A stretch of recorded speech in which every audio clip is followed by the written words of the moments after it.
Hey fam! Welcome po sa another vlog ng Oana fam. My name is Yuki and for today, we are going to talk about how to make sure that you will have a happy marriage. Sa totoo lang po kasi, ang marriage, hindi po yan magtatagal sa pag-ibig lang. Ang marriage po kasi, or love, parang halaman po yan. You need to learn and know how to take care of it para tumagal, mamunga at lalo pa pong sumarap, sumaya at lumalim yung pagsasama. Kapag hindi po natin naiintindihan o hindi natin alam paano alagaan o ibigay ang mga pangangailangan ng ating mga asawa, then wala pong kasiguraduhan na magtatagal po yung marriage po natin. Sa video po na ito, pag-uusapan po natin yung top 5 needs of a wife. Mostly po ng aming gustong i-share ay manggagaling sa librong His Needs, Her Needs. Okay? Ito ay isa po sa mga best marriage books that you can ever read. So dito sa His Needs, Her Needs po, no, ang pinaka-point kasi nito ng libro po na ito is if you want to make your marriage affair-proof or if you want to make your marriage last long, then kailangan mong maintindihan kung ano yung love language ng asawa mo. Kailangan mo maintindihan kung ano yung mga pangangailangan nila. Bakit? Kasi ang babae at lalaki magkakaiba. Especially kung paano sila lumaki at kung saan sila lumaki, kung ano yung mga mindset nila or ano yung pananaw nila sa buhay. Kaya iba po yung needs ng lalaki at iba din po yung needs ng kababaihan. And of course, we're not making this video para mag-demand po kayo sa mga spouse nyo. Hindi po. This video is all about you understanding what your wife needs, what your husband needs, at ikaw yung magbibigay.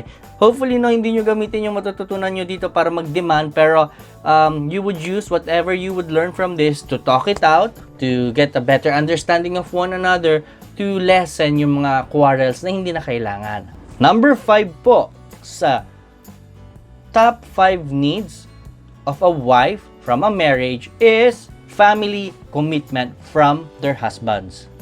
Guys, what they need from us is for us to be a man. Yung totoong lalaki. Okay? I'm not saying na maging brutal or harsh or violente. Hindi po yun ang totoong definition ng lalaki. Pero the Bible teaches us that the true definition of a true guy or a husband is number 1 is a protector, a provider, a good father, and a good husband, and of course, a person who is leading the family where it needs to go. Ikaw ang kapitan ng pamilya mo, and the wife needs someone who can take stand and take control and be firm in his decisions. Okay? Hindi ko po sinasabi na kailangan mayabang ka, prideful ka, at hindi ka nakikinig ng mga advice mula sa asawa mo. Hindi po. Ang need ng asawa natin is someone who has a positive outlook in life, who has plans, and who has good dreams for his family. Yun po yung kailangan ng ating mga asawa. They need us to be there for them. No? Kailangan ng mga asawa nating babae na nandun tayo para sa kanila, para sa mga anak natin. Kailangan nila tayong protektahan sila, mag-provide sa kanila, i-lead sila, mahalin sila, no? So they need family commitment from us. They need a family guy, they need a family man. Alam nyo guys, no, mga asawa po, nasa atin ang responsibilidad para bitbitin yung pamilya. So that's number 5. Number 4, ayan, number 4, financial security. Most girls are being tagged as gold diggers, pero I think that's unfair. Bakit? Kasi wives or women were created by God to be protected and to be provided for. Okay? The wives, they always think of how to feed their family. The wives are always thinking of how to nurture the kids. The wives are always thinking how to make the home or what to cook, or mostly kung ano ba yung magiging future ng kanilang family, no, yung health and welfare ng family. Mostly, 'di ba, mga wife po ang nag-iisip niyan. And syempre, every time na iniisip nila yan, iniisip din nila kung magkano yung gastusin, ano yung budget, how to spend things, what to spend the money on.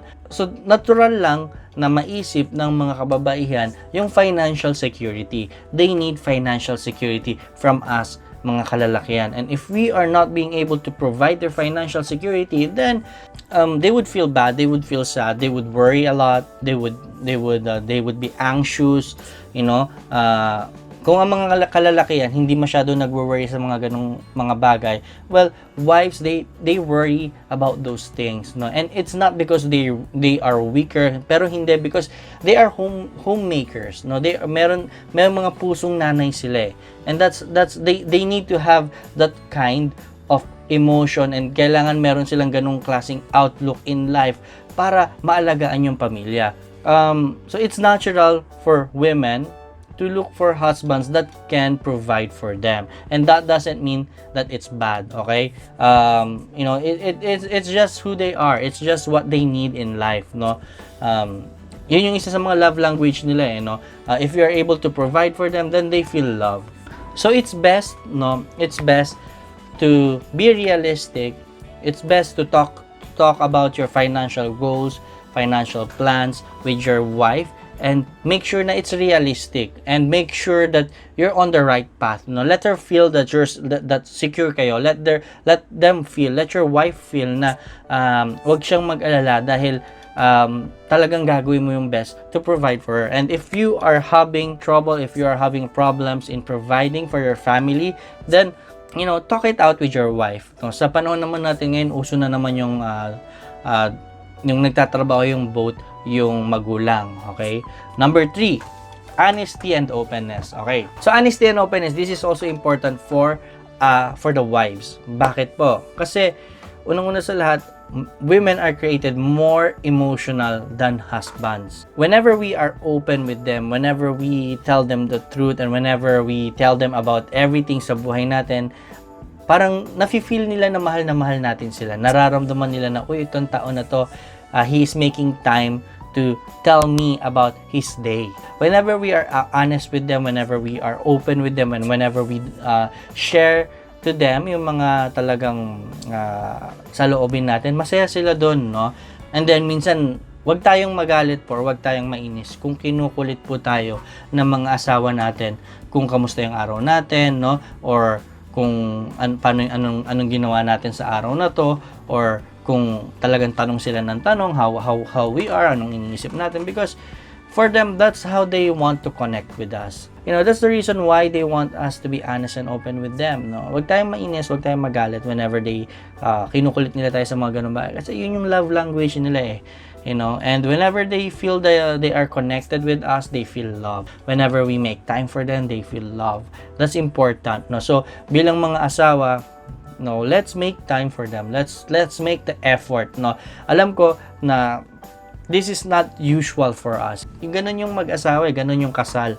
You need to live outside of your comfort zone to be able to give and provide for the needs of your partner. You cannot get into marriage and expect that you won't make effort to meet her need. Number 2, ayan, intimate conversation. So, ano ba yung pinagkaiba ng intimate conversation tsaka sa honesty and openness? Well, intimate conversation is more about taking time to listen to what she has to say. Okay, girls are very talkative. My wife is very talkative.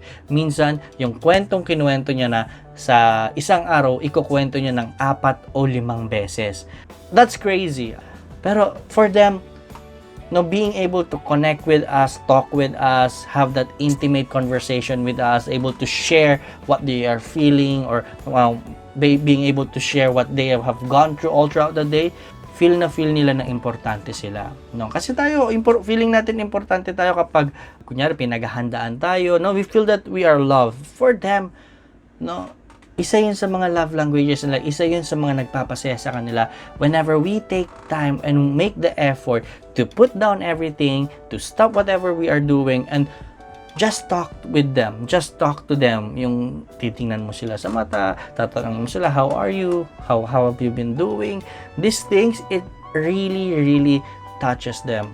Women are made to be more emotional. Katulad ng sabi ko kanina, they were made and they were wired to be emotional so that they can care for the family. Husbands were made to be less talk, more action. Bakit? Kasi we were made to protect, provide, and all these things. No, we were made to go out from the house and explore the world. We were made to be like that. So talagang you see the differences, you see the difference sa wife tsaka sa husband. So, they need intimate conversation. What happens if they don't if they don't receive that intimate conversation from us? Syempre, they would be unhappy sa marriage kasi feeling nila hindi sila pinapakinggan, feeling nila hindi sila napapansin, feeling nila wala silang boses, feeling nila nandyan lang sila para lang magluto or para lang maging kasiping natin sa gabi. That's not how women or our wives should feel. They need to feel loved, they need to be cared for. Ako, sa totoo lang, impatient po talaga ako, and I don't want hearing yung paulit-ulit na story. And pero sometimes it makes them happy, Sometimes kahit narinig ko na yung punchline ng maraming beses, siya natatawa pa rin siya, ako nakikitawa na lang. Ganun na lang yung ginagawa natin. Pero that's how it is. That's marriage, It's an intimate conversation. That's number 2. That's very important. And number 1, affection. Okay, affection is very important. Now, affection is something that you need to do pagkagising mo pa lang sa umaga. You need to be affectionate pagkagising mo sa umaga. What is affection? Affection is hugging them, loving them, kissing them, making gestures of romantic action. Those are affection. And siyempre, iba-iba naman yung klase ng affection na hinahanap ng mga asawa. So, that's why it's important to talk this out with your wife. Kailangan pag-usapan, kailangan tanungin mo siya, what makes you feel that I am being affectionate to you? You need to ask them this question. Magkakaiba kasi yung babae. My wife, she feels that she is parang there is affection in our relationship or in our marriage kapag I listen to her, and then whenever I cook for her, and sometimes whenever I try to be extra gentle and extra, sabihin na natin, extra caring with my actions. Minsan talaga tayong mga lalaki, hindi tayo careful sa actions natin or even with our words. And for my wife, she feels love when I'm really, really gentle with her, and whenever, I hug her, I kiss her, those kinds of gestures. So, and for them, this is their love language. They feel so loved when they are cared for. Marriage is also about taking responsibility. After hearing this video, you may be tempted to point fingers, and there might be a chance that you would like to blame your husband or your wives kung bakit hindi kayo happy. Pero you need to ask yourselves, ginagawa mo ba yung part mo to make your partner happy?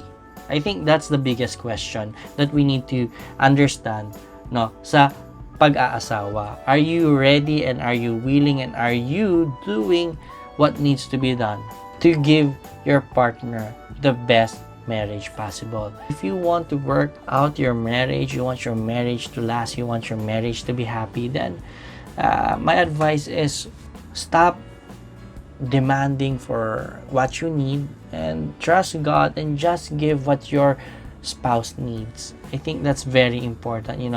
Always try to outlove one another. I think that's one of the best marriage advice that I can give you. So hopefully, na-bless po kayo sa video po na ito. Hopefully, you got a lot from this video, and if you love this content, and if you like to hear more about how to build a godly family, how to build a happy family, and how to build a happy and godly marriage, then please like, subscribe, and share to this vlog po.